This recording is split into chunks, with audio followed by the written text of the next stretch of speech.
not able to space out. I'm looking because people you live with, you don't have to, isolate from, but you want to make sure that if you're within 6 feet. That's why Dan, show me 6 feet. That's his shoulder to my shoulder. That's about 6 feet. That's so we try to keep that space. And so if you want to wear your mask, it's great. It's great while we're inside, but we're spaced out pretty good. So we want to make sure that we keep honoring that. We want to make sure we honor that because we want to we want to be able to tell the story. Right. Oh, child, back in the woo, that's 2020.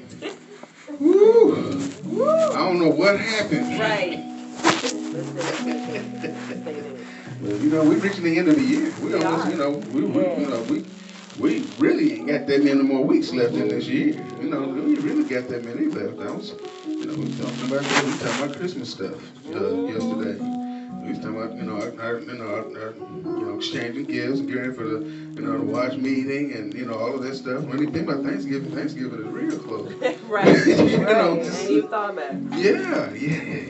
Yeah. But we want to appreciate God for every step. Yes. Even when we're going through things, as we're still praying for people that are bereaving, we're still praying for people who got stuff going on right now. We're still praying for you, praying with you. So we want to make sure that everybody knows that you're not, that we hadn't forgotten about you. Right. Yeah. Because see, sometimes that's what the enemy tells you when you're going through stuff. He says, see, there ain't nobody, they ain't not even trying to see about you. He'll tell you some stuff. He'll tell you some stuff. He do a lot of talking, so we got to. That's part of what we're doing is learning. Some ulterior, some alternate ways to move. When we did like self-defense classes and stuff sometimes, and they would teach you how to respond when somebody goes to swing and how to block and how to duck things, and then what we're learning. What we're learning, turn around, DJ. What we're learning is how to teach our bodies how to respond and teach our spirits how to respond to what God has for us. Yeah. Last week we talked about the currency of a comeback. All right. The currency of a comeback. Yeah. We talked about that. That's their currency. That's their faith. That's their refreshing. Well, this week the Lord is just talking to me about what happens when we spend time with Him. So we're going to be in 2 Chronicles chapter 7, and then you can write that down, and then we're going to go, but I think we'll start reading first in Matthew chapter 4. Matthew chapter 4. Amen. No, I like your Bible. I'm going to keep this sitting right here. I'm going to keep it. There you go. What's going on, Bro Ken? Good to see you, sir. Good to see you. It's nice when to see your prayers walking through the door. Bro. I know, right? It's nice now, man.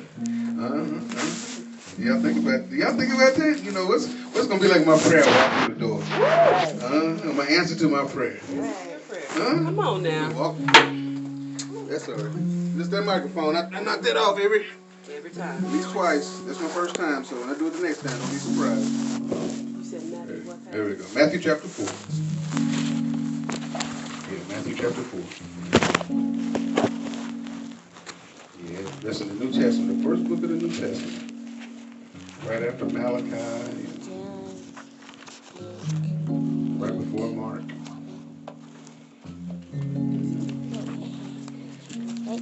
Yeah. Matthew what?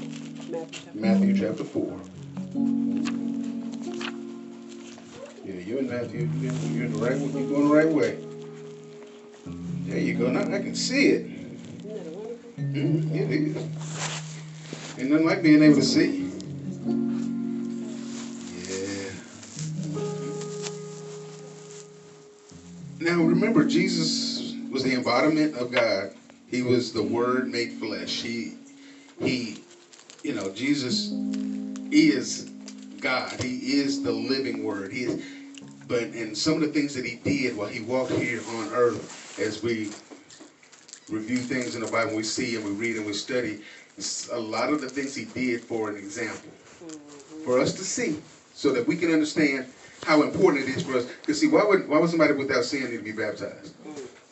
but he was baptized in water by somebody that he had to, they convince him. He had to convince John the Baptist, just let this, let this happen. I know, well, I'm not talking about worthy and not worthy. This is me being obedient to what needs to happen. And so Jesus himself was baptized. He didn't have no sin when he got here, didn't have none when he left, and didn't have any while he was here. Because he's God, the Word incarnate. Mm-hmm. Yeah, I like when John says in the beginning was the Word, and the Word was with God, and the Word was God. And the Word was made flesh, and he dwelt among us. So this is what we're talking about, the God that's dwelling among us, and he's walking among us. See, right here, we're looking at Jesus, and he's fasting. Mm.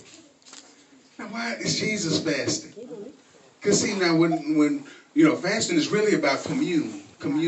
It's about communicating with God. It's really, fasting is about setting our spirit in our minds and our hearts in a place to where we can hear from God and react to what God has for us. Yes. It's part of the sanctification process where we set ourselves apart and separate from certain things, certain mindsets and certain actions we set ourselves apart from for God's purposes, so his purpose can be fulfilled in us and what we're supposed to be doing.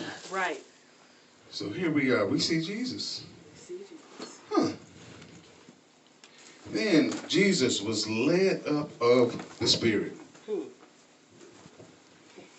I don't see some things you have to, like John the Baptist said, the Lord had to tell him, just permit it to be so. Yeah. Just go ahead and baptize me. Because John the Baptist like, you should be baptizing me. Mm-hmm. You should be baptizing me, but he said let it be so. So it says the Spirit, he was led up of the Spirit. So the Spirit he himself led himself up into the wilderness. That's what it's really saying. But then Jesus was led up of the Spirit into the wilderness to be tempted of the devil. Why was he led up? To be tempted. Oh, okay. And when he had fasted 40 days and 40 nights, he was afterward and hungered. I think that's stating it mildly. And when the tempter came to him, he said, if thou be the Son of God, command that these stones be made bread. But he answered and said, it is written, man shall not live by bread alone, but by every word that proceedeth out of the mouth of God. Then the devil taketh him up into an holy city and set him on a pinnacle of the temple. And he said unto him, if thou be the Son of God, cast thy